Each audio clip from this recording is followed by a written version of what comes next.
ദൈവമേ, എനിക്ക് ചെയ്തു തന്ന നിരവധി അനുഗ്രഹങ്ങൾക്ക് അമ്മ മാതാവിനും തിരുക്കുമാരനും നന്ദി പറഞ്ഞുകൊള്ളുന്നു. എൻ്റെ പേര് നിവ്യ. ഞാൻ കൊച്ചിയിൽ നസ്രത്ത് ഇടവകയിൽ നിന്ന് വരുന്നു. ഞാനിവിടെ ഉടമ്പടി എടുത്തത് 2023 ജനുവരിയിലാണ്. അതിനുണ്ടായ സാഹചര്യം എന്ന് വെച്ചാൽ, ഞാൻ വിദേശ ഉപരിപഠനത്തിനായി ട്രൈ ചെയ്തുകൊണ്ടിരിക്കുമായിരുന്നു 2022 മുതൽ. പക്ഷേ പലവിധ കാരണങ്ങളാലും എനിക്കത് സാധിക്കുന്നുണ്ടായിരുന്നില്ല, അഡ്മിഷൻ കിട്ടുന്നുണ്ടായിരുന്നില്ല. അപ്പോൾ കൃപാസനത്തിൽ വന്ന് 2023 ജനുവരിയിൽ ഞാൻ ഉടമ്പടി എടുത്തു. ഉടമ്പടി എടുത്തതിന് ശേഷം ഞങ്ങൾ യു കെ യൂണിവേഴ്സിറ്റീസിലേക്ക് അപ്ലൈ ചെയ്തു. അങ്ങനെ യു കെ യൂണിവേഴ്സിറ്റിയിൽ നിന്ന് എനിക്ക് അഡ്മിഷൻ കിട്ടി. ഞങ്ങൾ ഒരു യൂണിവേഴ്സിറ്റി പ്രൊസീഡ് ചെയ്തു. ഡിപ്പോസിറ്റായ 3 ലക്ഷം രൂപ അടയ്ക്കുകയും ചെയ്തു. പിന്നെ ലോൺ വേണ്ട കാര്യങ്ങൾക്ക് വേണ്ടി ലോണും സാങ്ഷനായി. പക്ഷേ എന്തോ ഞങ്ങൾക്ക് അത് പ്രൊസീഡ് ചെയ്യാൻ മനസ്സനുവദിച്ചില്ല. ഇതിനിടയ്ക്ക് ഉടമ്പടി പ്രാർത്ഥിക്കുമ്പോൾ ഞാൻ ഈശോയോട് പറയുമായിരുന്നു, ഈശോയെ, എൻ്റെ ഇഷ്ടമല്ല, ഞാൻ എവിടെ ആയിരിക്കണം, എങ്ങനെയായിരിക്കണം എന്നൊക്കെ ഈശോയാണ് തീരുമാനിക്കേണ്ടത്. അതുകൊണ്ട് എൻ്റെ ഇഷ്ടമല്ല, ഈശോയുടെ ഇഷ്ടം മാത്രം നിറവേറ്റി തരിക എന്ന് പ്രാർത്ഥിച്ചിരുന്നു. അതിനുശേഷം യു കെ യൂണിവേഴ്സിറ്റി അഡ്മിഷൻ വേണ്ടെന്ന് വെച്ചു. കിട്ടിയ ലോൺ അങ്ങനെ ക്ലോസ് ചെയ്തു. അതിനിടയ്ക്ക് യൂണിവേഴ്സിറ്റിയിൽ നിന്ന് ക്യാഷ് ഇഷ്യൂ ചെയ്തിരുന്നത് കൊണ്ട് അടച്ച 3 ലക്ഷം എന്ന ഡെപ്പോസിറ്റ് ഞങ്ങൾക്ക് തിരിച്ച് കിട്ടില്ല എന്ന് പറഞ്ഞിരുന്നു. അങ്ങനെ ആ ഒരു എമൗണ്ട് തിരിച്ച് കിട്ടില്ല എന്നുള്ള ഇതിൽ വിഷമിച്ച് ഞങ്ങൾ പ്രാർത്ഥിച്ച് ഒരു 2 ദിവസം കഴിഞ്ഞപ്പോഴത്തേക്കും യൂണിവേഴ്സിറ്റിയിൽ നിന്ന് ഒരു മെയിൽ വന്നു. അതായത് ക്യാഷ് മിസ്റ്റേക്കൺലി ഇഷ്യൂ ചെയ്തതാണ്, അടച്ച തുക 3 ലക്ഷം അത് തന്നെ നിങ്ങൾക്ക് തിരിച്ചു തന്നേക്കാം എന്ന് ഒരു മെയിൽ വന്നു. അങ്ങനെ 1 മാസത്തിനുള്ളിൽ ഞങ്ങൾ അടച്ച എമൗണ്ട് ഞങ്ങൾക്ക് മുഴുവനായി തിരിച്ചു കിട്ടി. അത് പരിശുദ്ധ അമ്മയുടെ ഒരു അനുഗ്രഹം കൊണ്ട് മാത്രമാണ്. അതിനുശേഷം എൻ്റെ ഹസ്ബൻഡ് പറഞ്ഞു, നമുക്കൊരു കാര്യം ചെയ്യാം, ജർമ്മനിയിലേക്ക് ഒന്ന് അപ്ലൈ ചെയ്ത് നോക്കാമെന്ന് പറഞ്ഞു. അങ്ങനെ ഞങ്ങളൊരു ഏജൻസിയെ കോണ്ടാക്ട് ചെയ്തു. അവർ പറഞ്ഞു, വേണ്ട കാര്യങ്ങൾ ഞങ്ങൾ ജർമ്മനിയിലേക്കുള്ളത് ചെയ്ത് തന്നേക്കാം എന്ന് പറഞ്ഞിരുന്നു. അങ്ങനെ ജർമ്മനിയിലെ ആപ്ലിക്കേഷൻ്റെ ഭാഗമായ ഫസ്റ്റ് സ്റ്റേജ് എന്ന് പറയുന്നത് APS ആണ്. APS സക്സസ്ഫുള്ളി കംപ്ലീറ്റ് ചെയ്തു. പിന്നെ ഞങ്ങൾ മെയിൻ ടേക്കിലേക്കാണ് ഓഫർ ലെറ്റർ അപ്ലൈ ചെയ്തിരുന്നത്. അങ്ങനെ ഓഫറിന് വേണ്ടി വെയിറ്റിംഗ് ആയിരുന്നു. ഇതിനിടയ്ക്ക് ഉടമ്പടി നല്ല രീതിയിൽ ചെയ്യാൻ വേണ്ടിയിട്ട് ഞാൻ എൻ്റെ വർക്ക് മെയിൽ റിസൈൻ ചെയ്തിരുന്നു. പക്ഷേ എന്തോ കാരണം കൊണ്ട് എനിക്ക് മെയിൻ ടേക്കിലേക്കും ഓഫർ വന്നില്ല. അങ്ങനെ ഏജൻസിയെ കോണ്ടാക്ട് ചെയ്ത് ചോദിച്ചു. അപ്പോൾ ഏജൻസി പറഞ്ഞു, വിഷമിക്കേണ്ട, ഒക്ടോബർ ഇൻടേക്കിലേക്ക് നമുക്ക് നോക്കാമെന്ന് പറഞ്ഞു. അങ്ങനെ ഒക്ടോബർ ഇൻടേക്കിലേക്ക് ഞങ്ങൾ ആപ്ലിക്കേഷൻ പ്രൊസീഡ് ചെയ്തു. അങ്ങനെ ഒക്ടോബർ ഇൻടേക്കിലേക്ക് വേണ്ടിയിട്ടുള്ള ആപ്ലിക്കേഷന് ഞാൻ ഒരു ഡേറ്റ് ഇട്ട് പ്രാർത്ഥിച്ചിരുന്നു. അത് 2 ഓഗസ്റ്റിനായിരുന്നു. 2 ഓഗസ്റ്റിൽ മാതാവ് എനിക്ക് ഓഫർ ലെറ്റർ തന്നേക്കണേ എന്നായിരുന്നു ഞാൻ പ്രാർത്ഥിച്ചത്. അപ്പോൾ എൻ്റെ ഹസ്ബൻഡ് വിദേശത്തായിരുന്നു. ഞാൻ ഡേറ്റ് ഇട്ട് പ്രാർത്ഥിച്ചത് അറിയാതെ എൻ്റെ ഹസ്ബൻഡും ഒരു ഡേറ്റ് ഇട്ടായിരുന്നു. അത് 5 ഓഗസ്റ്റ് ആയിരുന്നു. അങ്ങനെ 2 ഓഗസ്റ്റ് ആയിട്ടും ഞങ്ങൾക്ക് ഓഫർ ലെറ്റർ വരുന്നില്ല. അങ്ങനെ ഞാൻ ഏജൻസിയെ ഒരു 5 ഓഗസ്റ്റ് ആയപ്പോൾ ഏജൻസിയെ കോണ്ടാക്ട് ചെയ്ത് ചോദിച്ചു, ഞങ്ങൾക്ക് ഇതുവരെ ഓഫർ ലെറ്റർ വന്നില്ലല്ലോ എന്ന് ചോദിച്ചപ്പോഴാണ് ഏജൻസി പറയുന്നത്, നിവ്യയ്ക്ക് 2 ഓഫർ പബ്ലിക് യൂണിവേഴ്സിറ്റിയിൽ നിന്ന് ഇഷ്യൂ ആയിട്ടുണ്ട്, അത് ഞങ്ങൾ വിളിക്കാനിരിക്കുമായിരുന്നു എന്ന് പറഞ്ഞു. അങ്ങനെ ഞാൻ ഡേറ്റ് ഇട്ട് പ്രാർത്ഥിച്ച 2 ഓഗസ്റ്റിനാണ് എൻ്റെ ഓഫർ ലെറ്റർ ഇഷ്യൂ ചെയ്തതും.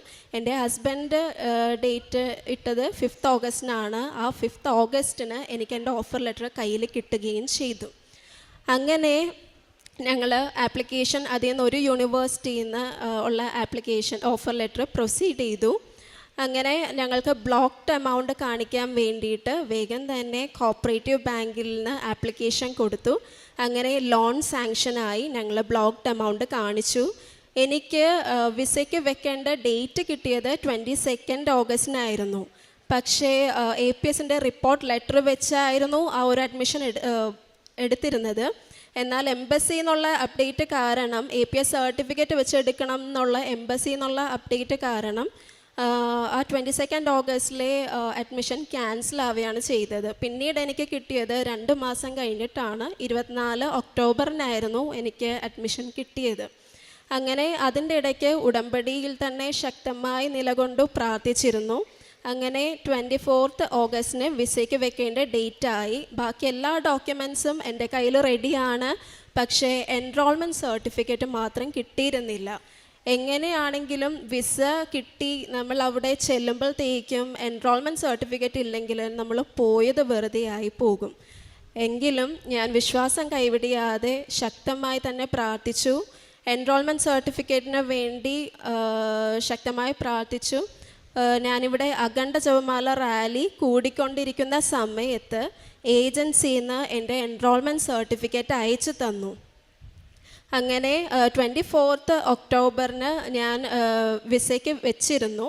എന്നാലും ഒരു 5-6 ദിവസം കൊണ്ട് വിസ അപ്ഡേറ്റ് വരേണ്ട സമയത്ത് എനിക്ക് 7-8 ദിവസമായിട്ടും വിസ വരുന്നില്ല.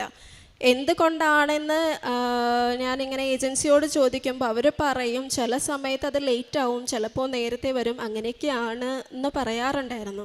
അങ്ങനെ ഞാൻ ഒന്നും നോക്കാതെ എൻ്റെ മെയിൽ ഒന്ന് ചെക്ക് ചെയ്തു. അപ്പോൾ ഞാൻ ആദ്യം വിസ ആപ്ലിക്കേഷന് വേണ്ടി കൊടുത്തിരുന്ന മെയിൽ ID തെറ്റായിരുന്നു. എൻ്റെ പഴയ മെയിൽ ID ആയിരുന്നു കൊടുത്തിരുന്നത്. പിന്നെ ആപ്ലിക്കേഷൻ ഫോം എൻ്റെ കയ്യിൽ കിട്ടിയപ്പോൾ ഞാൻ അവരോട് പറഞ്ഞിരുന്നു ഈ മെയിൽ ID വേണ്ട, വേറെ മെയിൽ ID മതി. അങ്ങനെ മെയിൽ ID മാറ്റി അവർ എൻ്റെ കയ്യിൽ തന്നിരുന്നു. എങ്കിലും എംബസി എന്നുള്ള അപ്ഡേറ്റ് വന്നത് എൻ്റെ ആദ്യത്തെ മെയിൽ IDയിലായിരുന്നു. ഇത് ഞാൻ ഒരാഴ്ചയായിട്ടും കണ്ടിട്ടില്ല. എൻ്റെ എൻറോൾമെൻറ്റ് സർട്ടിഫിക്കറ്റ് ചോദിച്ചാണ് ആ എംബസിയിൽ നിന്ന് മെയിൽ വന്നിരിക്കുന്നത്. ഇത് ഞാൻ ഒരാഴ്ചയായിട്ടും കണ്ടിട്ടില്ലായിരുന്നു. അങ്ങനെ 7th ഡേ മെയിൽ വന്ന 7th ഡേ ആണ് ഞാൻ ഈ മെയിൽ കാണുന്നത്. അതിൽ വ്യക്തമായിട്ട് എഴുതിയിട്ടുണ്ടായിരുന്നു 7 ദിവസം തികയുന്നതിന് മുൻപ് തന്നെ ഈ എൻറോൾമെൻറ്റ് സർട്ടിഫിക്കറ്റ് അവർക്ക് അയച്ചു കൊടുത്തില്ല എന്നുണ്ടെങ്കിൽ ബാക്കിയുള്ള ആപ്ലിക്കേഷൻസിൻ്റെ കൂടെ തന്നെ ആയിരിക്കും എൻ്റെ ആപ്ലിക്കേഷനും അവർ ചെയ്യുക, വിസ അടിച്ച് തരിക. അപ്പോൾ എന്ന് വെച്ചാൽ ഒരുപാട് ഡിലേ ആവാൻ ചാൻസ് ഉണ്ട്. അങ്ങനെ ഞങ്ങൾ വിഷമിച്ച് പ്രാർത്ഥിച്ചു കൊണ്ടിരിക്കുന്ന സമയത്ത് ഞങ്ങൾക്ക് ആ ദിവസം ഞാൻ പള്ളിയിൽ പോയിരുന്നു. പള്ളിയിൽ കുർബാനയ്ക്ക് ഞാൻ കരഞ്ഞു പ്രാർത്ഥിച്ചു, ഈശോയെ എനിക്ക് എത്രയും പെട്ടെന്ന് എനിക്കിതിനൊരു കൺഫർമേഷൻ, ഒരു റിപ്ലൈ, എൻ്റെ എൻറോൾമെൻറ്റ് സർട്ടിഫിക്കറ്റ് അവിടെ കിട്ടിയിട്ടുണ്ടെന്നുള്ളൊരു കൺഫർമേഷൻ എനിക്ക് തരണം എന്ന് പറഞ്ഞ് പ്രാർത്ഥിച്ചു. അന്ന് ഒരു ഈവനിങ് ആയപ്പോഴത്തേക്കും എനിക്ക് എംബസിയിൽ നിന്ന് മെയിൽ വന്നു, എൻറോൾമെൻറ്റ് സർട്ടിഫിക്കറ്റ് കിട്ടിയിട്ടുണ്ട്, എത്രയും പെട്ടെന്ന് എൻ്റെ ആപ്ലിക്കേഷൻ അവർ പ്രൊസീഡ് ചെയ്യുന്നതാണ് എന്ന് പറഞ്ഞു. എങ്കിലും എനിക്കൊരു ടെൻഷൻ ഉണ്ടായിരുന്നു. ഇനിയിപ്പോൾ എൻറോൾമെൻറ്റ് സർട്ടിഫിക്കറ്റ് കിട്ടിയിട്ട് അവർ വിസ അടിക്കാൻ ഡിലേ ആക്കിയാലോ എന്നുള്ളൊരു ടെൻഷൻ ഉണ്ടായിരുന്നു. അപ്പോഴും പ്രാർത്ഥിച്ചു. പക്ഷേ അമ്മ ഒട്ടും വൈകിച്ചില്ല. പിറ്റേന്ന് തന്നെ 4-ാം തീയതിയാണ് ഞാൻ മെയിൽ അവർക്ക് അയച്ചു കൊടുക്കുന്നത്. 5-ാം തീയതി തന്നെ എനിക്ക് അവർ വിസ സ്റ്റാമ്പ് ചെയ്ത് കൊറിയർ അയച്ചു എന്ന മെയിൽ എനിക്ക് കിട്ടി. പിന്നെ അങ്ങനെ എനിക്ക് 8-ാം തീയതി എനിക്കെൻ്റെ വിസ കൊറിയർ വന്നു. ഞാനിപ്പോൾ November 20th പോവുകയാണ്. ജർമ്മനിക്കാണ് ഞാൻ പോകുന്നത്. ഇതാണ് എൻ്റെ വിസ. ഈ ഒരു അനുഗ്രഹം ഈശോയിൽ നിന്ന് നേടിത്തന്ന അമ്മ മാതാവിന് 1000 നന്ദി. പിന്നെ എൻ്റെ ഹസ്ബൻഡിന് 3 വർഷമായിട്ടും വിദേശത്തായിരുന്നു ജോലി ചെയ്തിരുന്നത്. പക്ഷേ കൊറോണ ടൈമിൽ ആ ജോലി നിർത്തി പോരേണ്ടി വന്നു. പിന്നെ 3 വർഷമായിട്ട് ജോലി ഉണ്ടായിരുന്നില്ല. അങ്ങനെ ഉടമ്പടിയിൽ നിയോഗം വെച്ച് പ്രാർത്ഥിച്ചതിൻ്റെ ഫലമായി ഇവിടുന്ന് 4ാമത്തെ പുതുക്കൽ കഴിഞ്ഞു. പിറ്റേ മാസം തന്നെ ഹസ്ബൻഡിന് ജോലി റെഡിയായി. ഹസ്ബൻഡ് വിദേശത്തേക്ക് പോയി. അമ്മ മാതാവിന് അതിന് 1000 നന്ദി. പിന്നെ എൻ്റെ കുഞ്ഞുങ്ങൾക്ക്, എനിക്ക് 2 കുഞ്ഞുങ്ങളാണ്. 2 പേരും ഓരോ വയസ്സ് പ്രായത്തിന് വ്യത്യാസമേ ഉള്ളൂ. അവർക്ക് 2 പേർക്കും ഒരാൾക്ക് അസുഖം വന്നാൽ എന്തായാലും മറ്റേയാൾക്ക് അസുഖം വരും. ഞാൻ വർക്കിംഗ് ആയിരുന്നു. അങ്ങനെ 2 പേർക്കും അസുഖം വന്നാൽ എനിക്ക് ഓഫ് കോഴ്സ് ലീവ് എടുക്കേണ്ടി വരും. അങ്ങനെ ഓഫീസിലും പ്രശ്നങ്ങളായിരുന്നു. അങ്ങനെ ഇവിടെ ഉടമ്പടിയിൽ നിയോഗം വെച്ച് പ്രാർത്ഥിച്ചതിൻ്റെ ഫലമായി 2 കുഞ്ഞുങ്ങൾക്കും ഇപ്പോൾ ഒരു കുഴപ്പവുമില്ല. അവർക്ക് അങ്ങനെ ഇടയ്ക്കിടയ്ക്ക് അസുഖങ്ങളൊന്നും വരാറില്ല. ഇതിനെല്ലാം ചെയ്തു തന്ന പരിശുദ്ധ അമ്മയ്ക്കും തിരുക്കുമാരനും 1000 നന്ദി.